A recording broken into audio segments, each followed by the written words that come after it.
guest interview with Kristina Carroll, the founder and curator of Month of Fear and the Month of Love projects. This is Mark from John and Drafted. Lauren is not here today. This is kind of an impromptu thing. The Month of Fear and Month of Love projects can be found at monthoffearart.com and montofloveart.com. And we're here today with the founder and curator, Kristina Carroll. Hello. Thank you, Mark. I'm good. How are you? Good. We had a little technical difficulties. I don't actually know apparently how to use Google Hangouts is not a very smooth user interface. Let's just say that. Yeah. Figure it out. Figure it out for next time. I'm talking to the One Fantastic Week guys about it now. So I just wanted to open up and the Month of Fear and Month of Love projects are really interesting projects. I know you have some big plans for them coming up, but I just wanted to open and just say, tell us a little bit about who you are and what you do. Kristina Carroll, the artist. Thanks. Well, I'm an illustrator. I work in the science fiction and fantasy markets primarily. I also do a lot of gallery work and private commissions. So it's really a mixed bag. I like to have lots of different sort of streams of interest at the same time to keep me on my toes. I also teach. I teach. Currently, I'm teaching a science fiction fantasy class at Montserrat College, which is mad fun. And I also teach workshops for Strathmore artist papers and Gamblin oil colors. Cool. It's a lot of fun. How did that gig come about? That was just one of those channels through my teaching channels. I got forwarded an email when they were looking for a new person in the New England area, and sent them my info, talked to the guy in charge, and we got along. So he initially hired me for Strathmore, but he also runs the Gamblin education program as well. So it was an easy choice to go from one to the next. Oh, that's cool. And is that one of your new pieces behind you? Yeah, that's relatively new. I guess I could put a light on that. Oh, there we go. This is a painting that's based off of one of my Month of Fear pieces cool. from last October that I'm doing to send to show at Hero Complex in the next month or so. So, cool. Yeah, good fun. Does that happen a lot? Do you think? I mean, you know more about this project than anyone, since you have your fingers in it probably year round. Do you find that people are taking their projects from taking their pieces from this project and taking it out into the world into other places? Absolutely. A lot of people end up either going on a tangent, like they discovered something within these challenges that they want to explore further, so they do a whole series. Sometimes they just end up reworking it or working it a little extra and then sending it either to Everyday Original, which has happened, and or other gallery shows. So they really end up having a long life after these challenges for certain. That's very cool. Let's just step back just a quick second and tell us, what is the Month of Fear? What is the Month of Love? What are these projects? So they're basically a month-long challenge. Every week we have a new topic or prompt, very simple, very open-ended. Like what? Like some of the ones we have coming up for February are Lost in Translation. That's just basically the prompt, and everyone makes whatever art they feel they can make in response to that. That's related somehow to the Month of Love, which is somehow under the all-encompassing umbrella of love. We have heroes. Last October we had villains, so we've got some nice bookends with those, and we had a topic called What Lies Beneath, which gave a whole bunch of really interesting and different solutions as well. Yeah, I remember some of the pieces from that. I think we invited some people to Everyday Original from that one. Mm-hmm. Yeah, we got some really good ones. So yeah, every week people make art in response to, inspired by that theme, and they post it on Tumblr, and they use the hashtag Month of Love or Month of Fear, and we either you're an official artist who's already part of the group blog and you just post directly to the blog, but it's open to everybody. So anybody can join in. And they post on Tumblr with the hashtag, and I look at those tags every day pretty much and reblog all the good stuff to the main site. Cool. So yeah, so tell us how it works. You know, what's the difference between being kind of part of it and being just participating on your own? Are you? I mean, I know that you are inviting people, but what's the criteria? Like, how do you invite people to the project? Well, there's a couple different ways.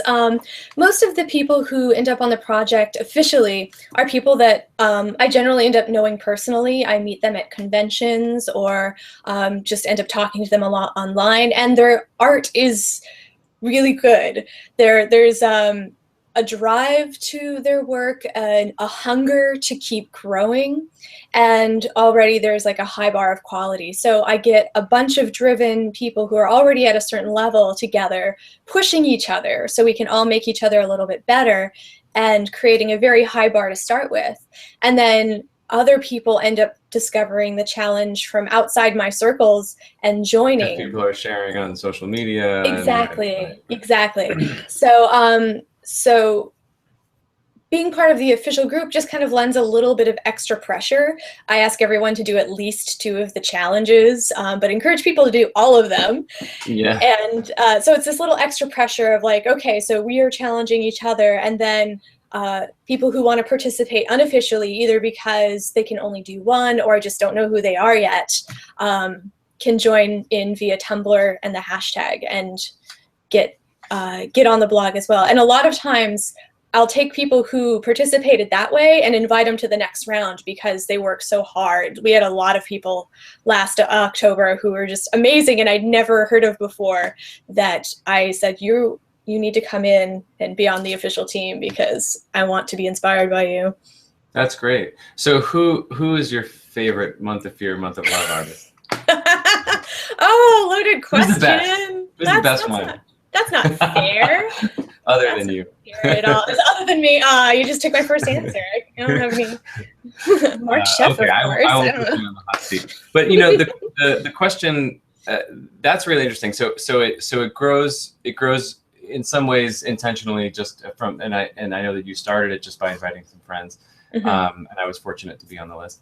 But also it grows organically. Do you know how many people kind of loosely like follow A Month of Fear? Do you have any kind of idea about what your sort of reach is in terms of social media or people watching the project?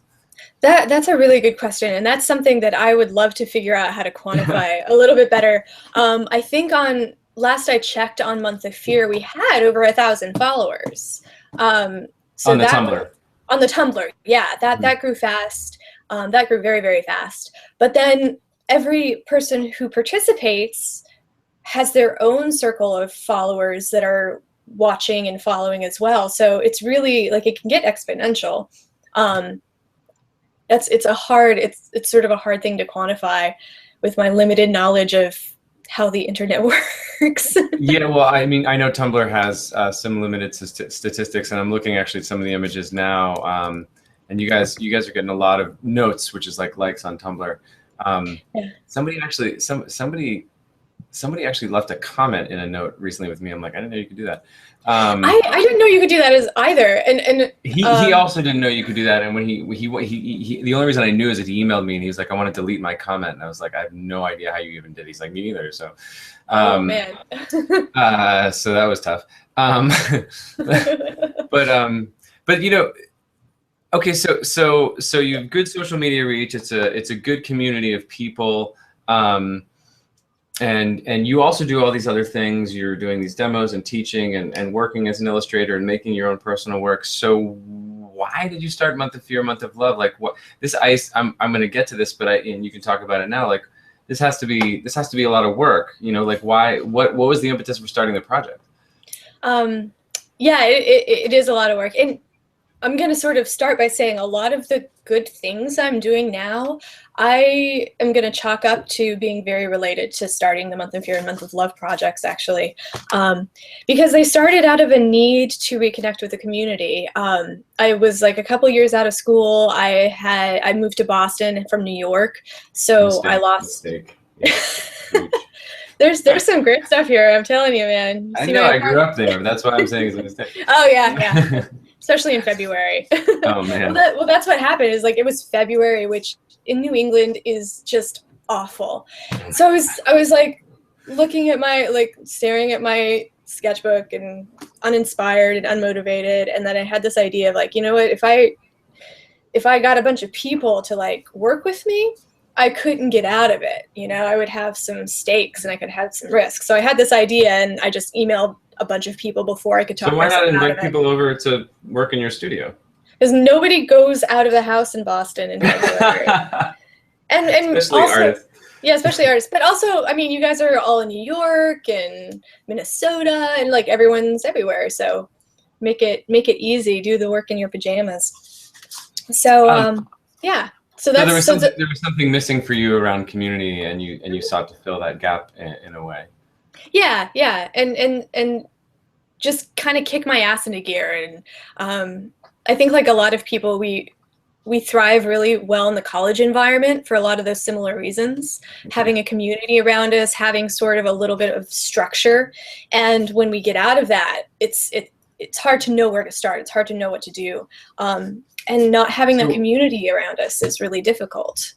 Yeah, I mean that brings up a difficult question, which is, you know, at the, I mean, I'll ask you about now as well, but at the time you were starting Month of Fear, like were you struggling as an artist? Were you having a hard time getting work? Was this, I mean, it seems like this is a lot of time to manage something like this.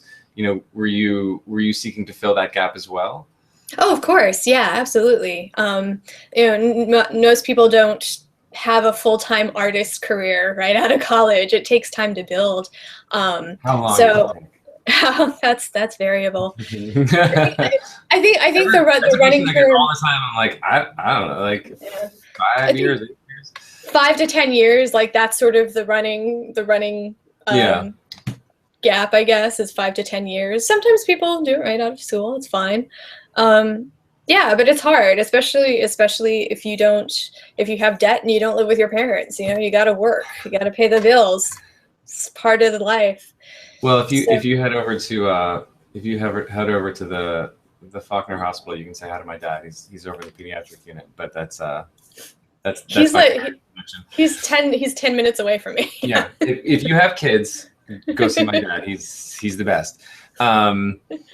So yeah, so there was a social gap that you were filling. There was a little bit of a work gap that you were filling. I mean, so now that Month of Fear and Month of Love have kind of taken off in a way and is really growing. I see more and more people posting about this stuff. Are all those gaps filled? Are you completely satisfied with, like, are you totally set with work and you get all the social connection that you need? Does anybody ever? Yeah. But how long have you been an illustrator? I mean, like, when did you graduate art school, say? Well, I graduated in 2009. I was doing a little bit of work before I got out of school, but it's freelancing, so it ebbs and it flows. So sometimes it's like I've got 5 illustrations to do in a month, and sometimes I've got 3 months of nothing. That's that. And still that's the case. Oh, I don't think that stops for most people. Yeah.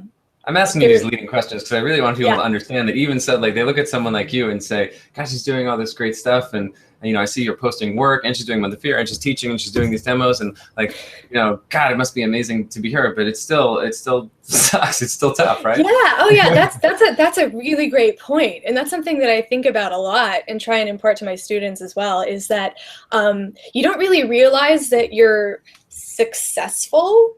You just kind of go, and I don't consider myself successful at the, it's like, because I have all these goals and I have all these, financial and personal goals that I, need to reach still.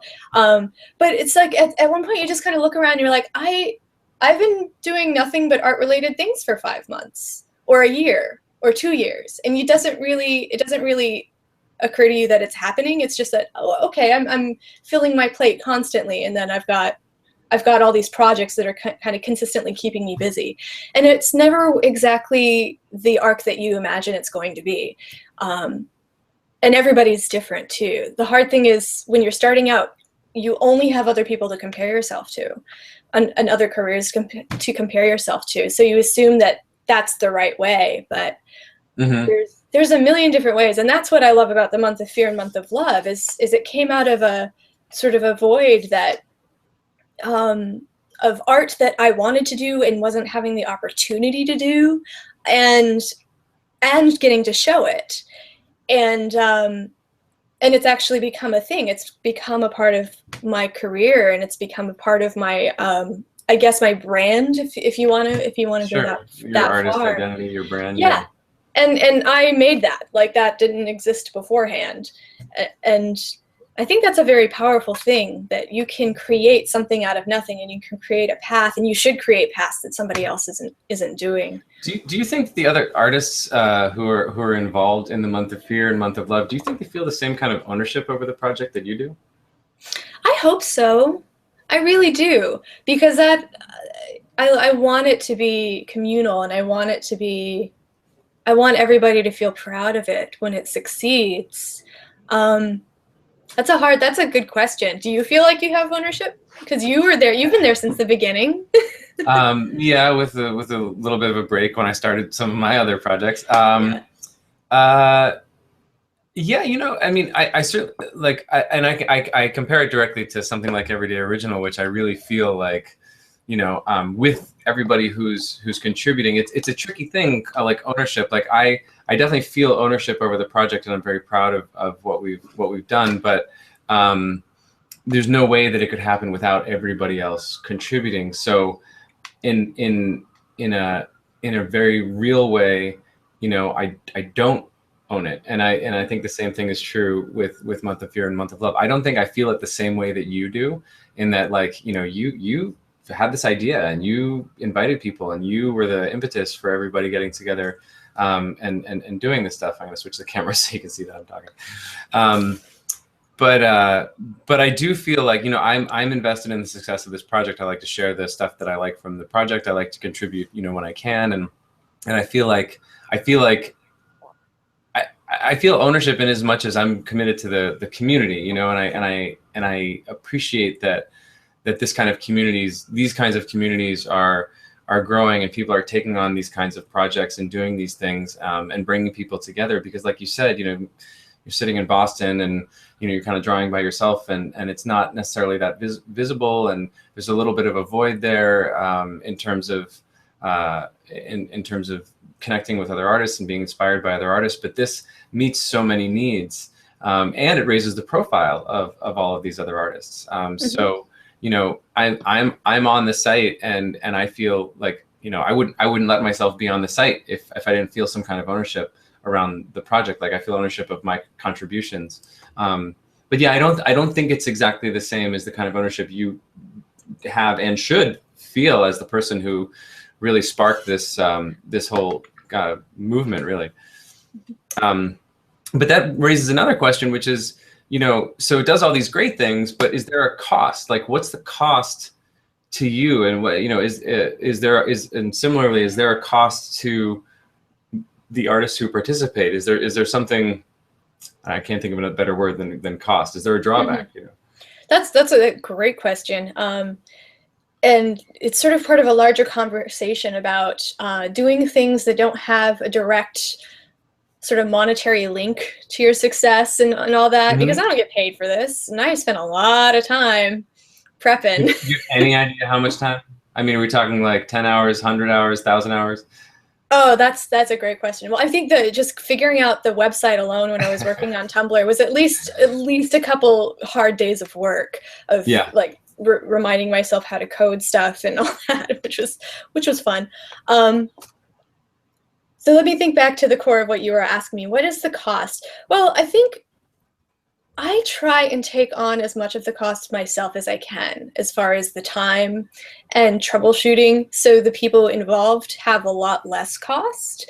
But because there is a sense of a high profile, there is a little bit more risk involved in not, you know, putting work out there that maybe doesn't represent you fully. So okay, that is some of these pieces that maybe aren't as finished, or they're experimental. Yeah, and because I try not to be too much of a hard ass about it. There's a couple times when I've just said, hey, you know, maybe you want to spend more time or something like that. So that is a potential cost, is, you know, maybe not putting something up there that represents you as well as you want. The flip side to that is it pushes people to make work a lot better. Yeah. But that can take away work from other things, the other personal projects that you might be doing. I mean, yeah, you're asking people from one angle, you're asking people to contribute their time, which is valuable, to a project that is yours. That is, sort of for the group, but it's not like they're putting something out and it's all about them. They're putting something out and kind of like giving themselves to the group. So in a sense, it's not necessarily as impactful as if they created a piece and went and promoted that kind of as part of their thing. Yeah. But people do that too. I see that too.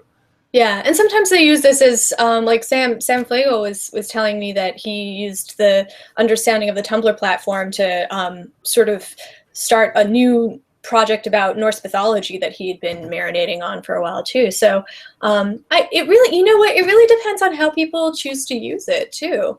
If people stop working on anything else during the month, maybe it can have some detriment. Definitely people lose sleep. Sure. Yeah, but I think the potential benefits far outweigh any costs if you're devoted and you really put the time into it. I don't think it ever. I have a myopic view of it, so I don't think it has any bad reputation. I haven't heard anybody say, "Oh man, that fucking month of love." Yeah. And I that I agree with you. I think that these kinds of communal projects, if you can get them off the ground as you have, are great for everybody. If everybody is posting their best work, bringing their audience in, and bringing that all to the central place, then some of their audience might bleed over and find someone new. I heard. You were saying people are hashtagging the thing, and you're finding new artists to bring into the project. I know Lauren and I have found artists not just for Everyday Original, but Lauren's been pitching some of the month of. She may have said who, but I'm not going to bust her. There's some people from Month of Fear and Month of Love who I know she's pitching for book covers right now. Yeah, that she didn't know about, before. So she went because it was you and you guys are friends, or maybe I was on there, or whatever reason she went there. And then she was like, "What the hell is this?" And she found some new people. So it is a place that I can tell you art directors are going and looking and saying, "Hey, here's a new place," and it's a lot of different work, which is great. It's like if you go to one person's website, you're not going to go back every week and see if they've updated their portfolio, which doesn't necessarily happen that much. But this, you can go every day and there's new stuff. It's it's great. Yeah.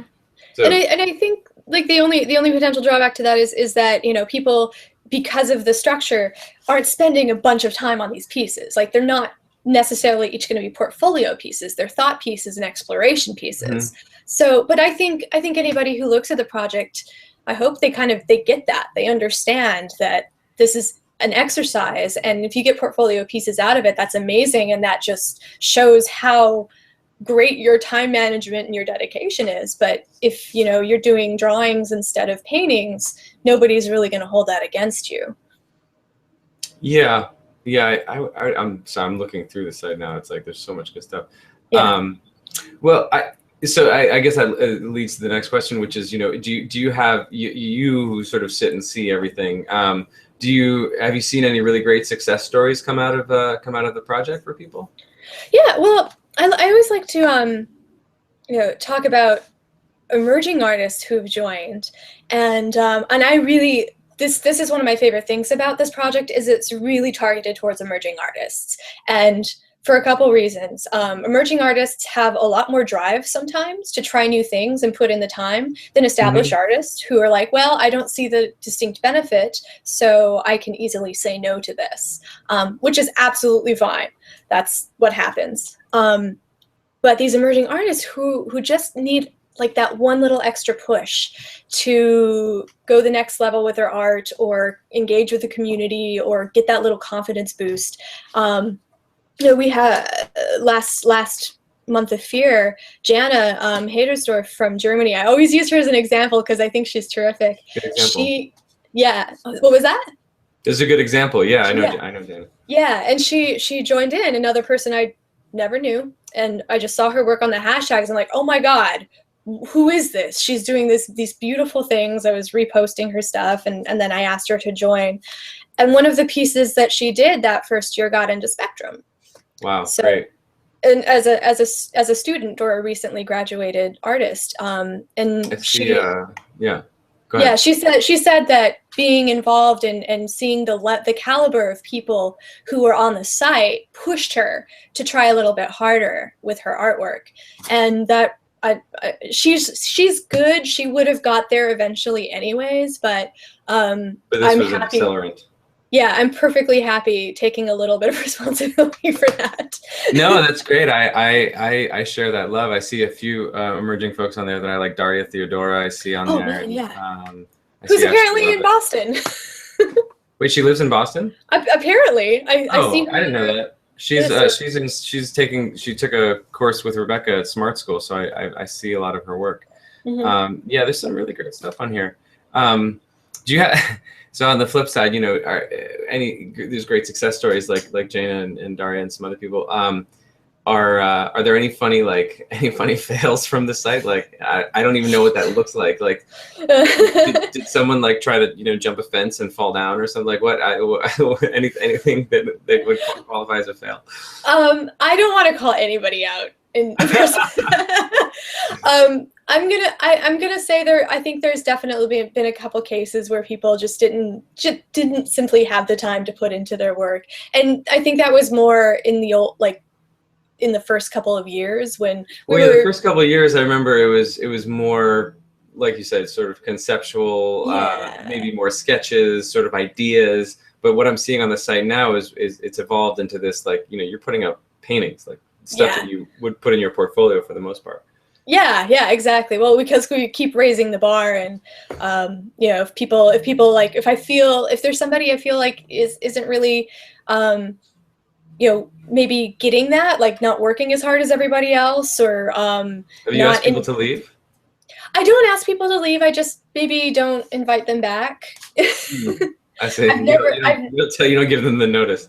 Yeah. I never like there's a couple of people I've emailed. I'm like, hey, listen, I'm not, if you're not really into it, it's cool. Or if you're just too busy to put in the time, it's cool. But I'll kind of let them know that I want you want their best work. Yeah, I want them to feel good about how they're represented, because it's a public platform, and that's where it comes from. It's like, I just want to make sure that you feel like you're representing yourself well.